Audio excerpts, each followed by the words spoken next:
All right, let's talk about it. Like 50 of you sent me this article, and I can see why, because basically someone did a drive-by op-ed in the New York Times wherein they argue that millennials aren't having children, not because of any of the legitimate reasons that they talk about in the beginning of the article and then never mention again, such as climate change or the economy or the lack of maternity leave or unfair division of labor in the households or whatever, but rather because millennials are going to too much therapy and the therapists are convincing them that their parents were bad even though they really weren't. And so the millennials are afraid that they'll never be able to live up to these impossible standards that they've created for their own parents, and so they just don't have kids. Now, first of all, as someone who talks about economics for a living, I can assure you that if you want to look at the macro reasons why millennials aren't having kids, I would point first and foremost to the completely untenable cost of living that is only exponentially increased by having children. And given that therapy is kind of a luxury good in this country, I really don't think enough people are even going to therapy that you can make generalizations about what it is or isn't doing to an entire generation. But I'll take this article on its face as someone who's kind of patient zero of what's being described here, which is to say a woman who is financially stable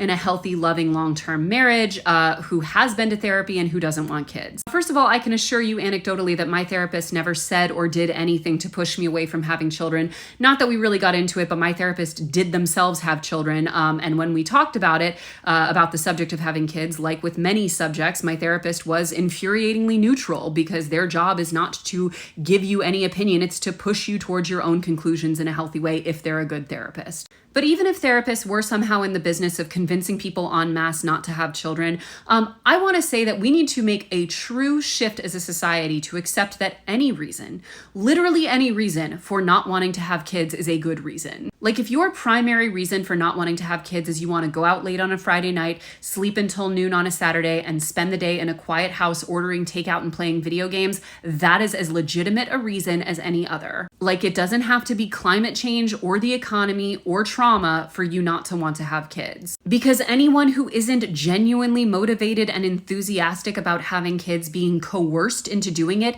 is a net negative for society and especially for the kids who have to live with those parents. Because for as much shit as child-free people get about being selfish for not having children, it is actually many of the common reasons, especially prior generations had children, that are actually selfish. Children are not born to heal your wounds or to give you the unconditional love you never received or to fix or save a marriage. They do not owe you anything, not even from all the sacrifices you made because you chose to have them. And one less person bringing a child into the world that they were not ready for or not fully enthusiastic for is a good thing. And until we create a society that actually takes care of parents, again, especially mothers, and actually treats children as sentient, independent beings with just as many rights as their parents have,